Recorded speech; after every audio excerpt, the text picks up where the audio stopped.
Good morning, everyone. My name is Ginger. Do you see me okay? Not quite, right? But you can see this photo well, right? Good. So last Sunday, we had special guests from Youngsan, the one Buddhist seminary school in Korea. We very much enjoyed their visit with us. I've spoken about the name Youngsan many times. Are you now familiar with this word, Youngsan? A little bit? Are you able to link the word Youngsan to Won Buddhism? Oh, okay. If so, I would say that you've almost become Won Buddhist. This is because Youngsan is a special name for the Won Buddhist community. Most Koreans know this fish, a special type of salted fish, which is famous in the Youngsan area. It is called gulbi. When we say Youngsan, people would link that word to this fish, not to Won Buddhism. Years ago, when I told my Christian friend about my plan to visit Youngsan over the weekend, my friend's instant reply was, "Is there a fish festival?" Youngsan is a fish town, and it also is the birthplace of Won Buddhism. Youngsan is where Sotaesan, the founding teacher of Won Buddhism, was born, grew up, questioned the phenomena of nature and the universe, entered into samadhi, attained his enlightenment, and created his first spiritual community. Also, Youngsan is a short name for the Won Buddhist seminary school in that neighborhood. So this is main school building of Youngsan School. So this morning, with a few photo slides, I would like to talk about what Youngsan means to Ginger. First and foremost, Youngsan is the hometown for my soul. When I feel lost, Youngsan is where I want to return and rest. Youngsan is the place in which my aspiration on my Dharma path was germinated and deeply rooted. So how did Youngsan become my spiritual hometown? As a young adult, I visited Youngsan with a group of people of the one Buddhist temple I attended. Although it was a nice trip, the place was not so impactful to me at that time. It was during my next visit to Youngsan that I formed an unforgettable memory. It was as though I was in my mother's womb. In Youngsan, I felt primally tranquil, emotionally intact, and I felt perfectly protected. So here is how I got to Youngsan for the second time. So you can see me actually, because I'm not going to change this photo for a while. One afternoon in the summer, out of nowhere, a thought crossed my mind. I have to go to Youngsan. It was as though I was drawn to irresistible energy of some sort. It may be because I felt lost at the time and I did not know what to do with my life. Luckily, I knew a Kyomunim, one Buddhist priest, who worked there. She used to be my teacher at the temple I attended. I phoned her right away and briefly let her know about my visiting plan. And I really did go to Youngsan that day. It took me more than 6 hours to get there from Seoul. You should be surprised by the number 6 hours. Korea is not like this States. It's a very small country, and so 6 hours of bus trip means quite a big deal. My teacher welcomed me fondly, even though I was an unexpected guest, arriving late at night. That night, I heard a bell ringing outside. The sound was heavily metallic, yet soothing. I felt relieved. The bell ringing continued every day while I was there. So in Youngsan, the birthplace of Won Buddhism, and in Iksan, the headquarters of Won Buddhism, you can hear the bell ringing in the morning and at night. So this is the bell. Later on, I learned that ringing a bell every morning and night is one of the traditions we have in Won Buddhism. I stayed with my teacher Kyomunim for about a week. 청타원님.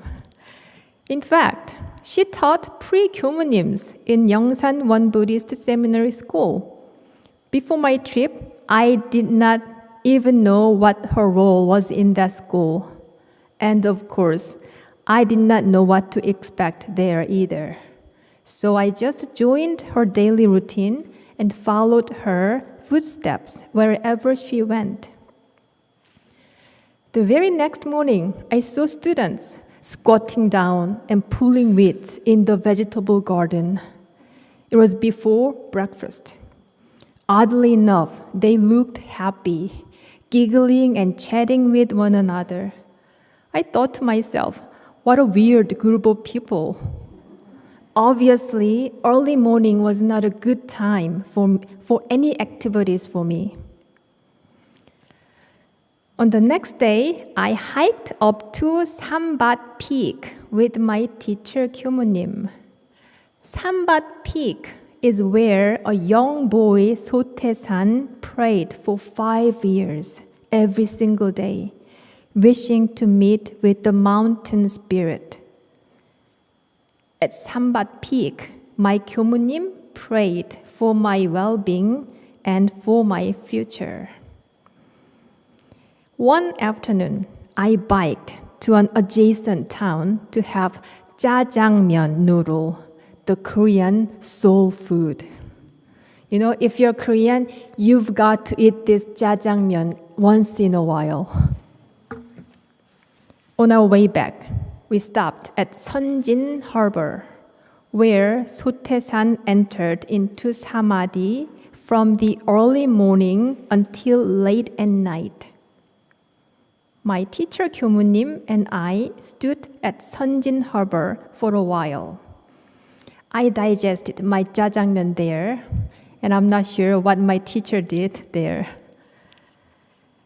A few days later, I woke up early to join students for their morning qigong stretching in the schoolyard.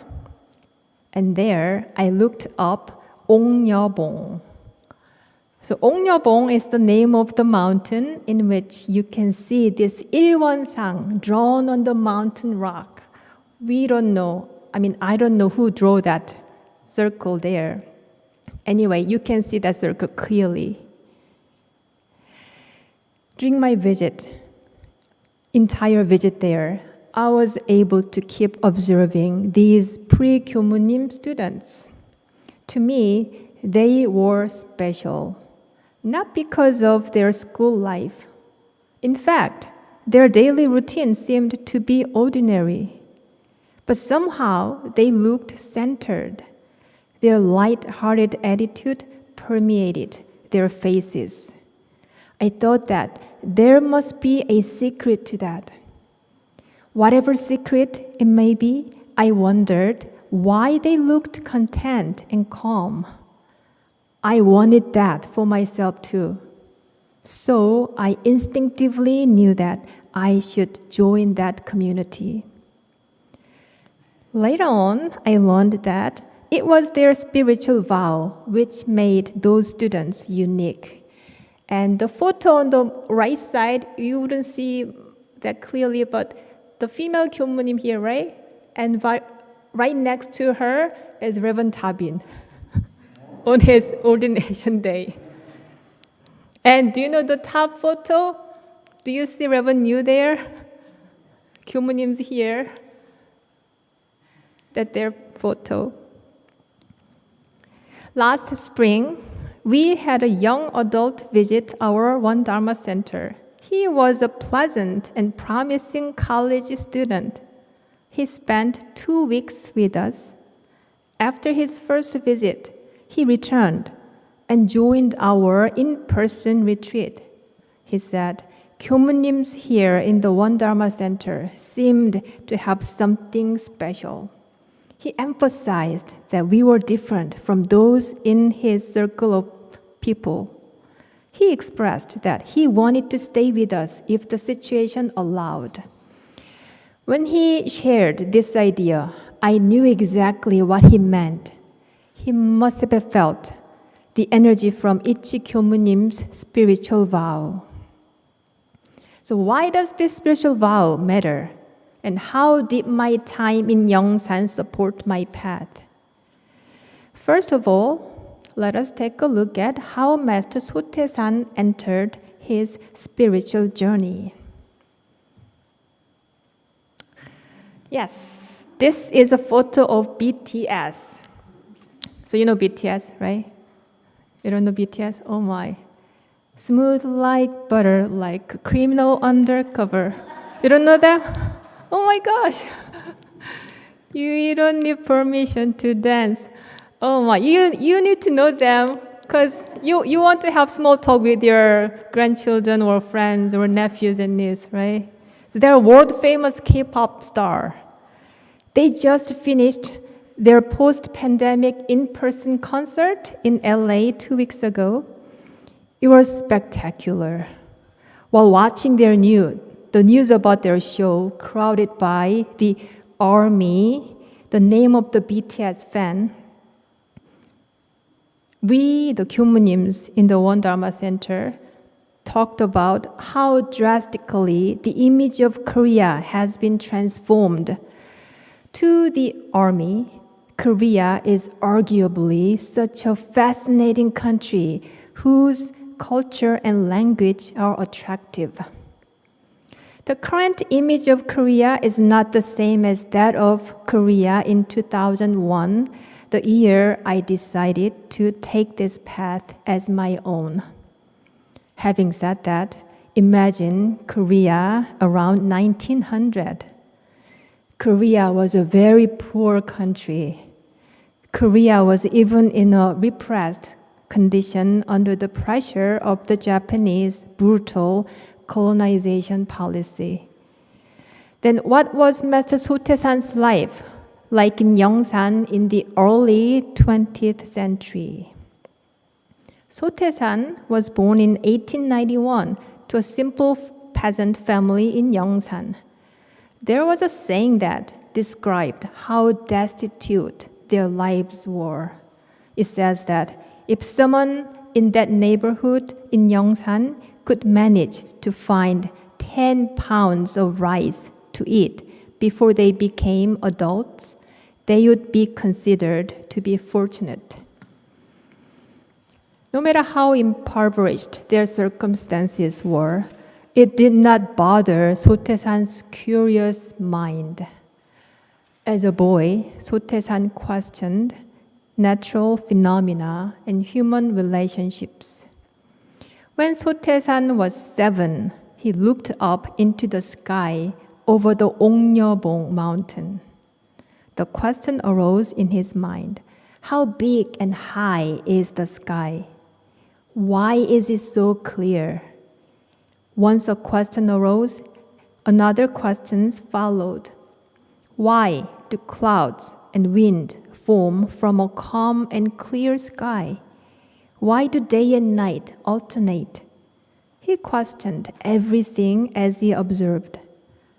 At 10, Sotaesan started to go to a village school where children learned Chinese characters and basic ethics. However, he was not interested in studying or in games that kids his age enjoyed. Only his questions attracted him. These questions absorbed Sotaesan's inquiring mind so much that he launched his spiritual journey. From this story, I paid attention to his initial curiosity. It was Sotaesan's curiosity that ignited his spiritual life. Like Master Sotaesan, I also was curious about something when I was little.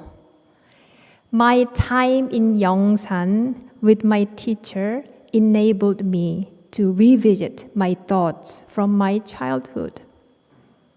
As a child, I had some thoughts about the soul.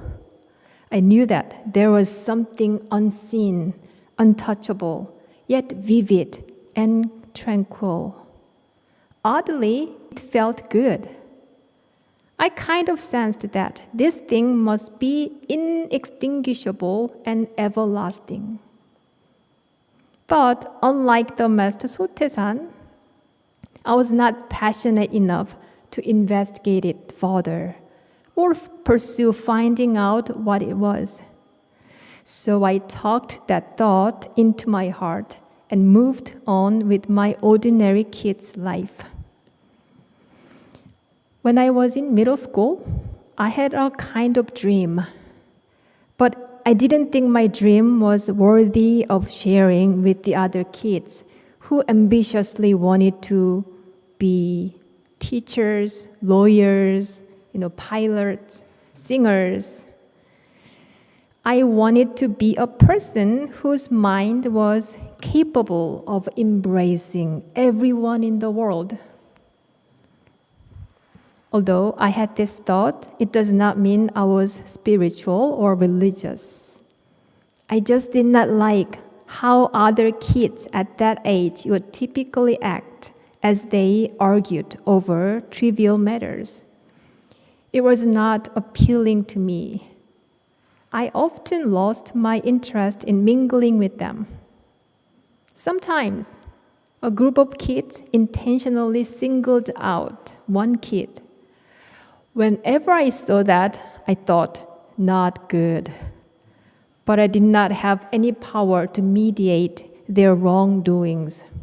So I secretly wished to have a giant heart and be a peacemaker someday.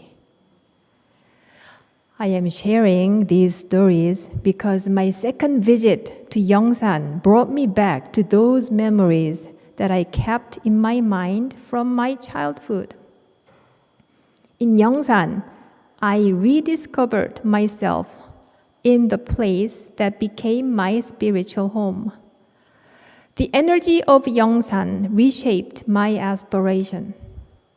My dream as a young girl became ambitious to be a Buddha and help all suffering beings. Having a vow is a motive force that makes me keep going on my Dharma journey. As I move forward, I also learned that my aspiration transforms and deepens itself as I go through life's challenges.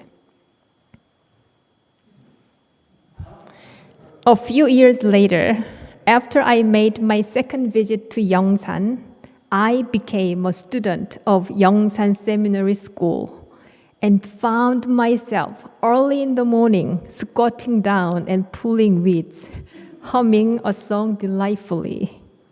I found my spiritual home there. So can you tell that boyish look person? Me? Once in a while, like last night, a strong wind blows in this neighborhood in the One Dharma Center. Have you noticed that last night? Yeah. Whenever the wind blows here, I think of Youngsan.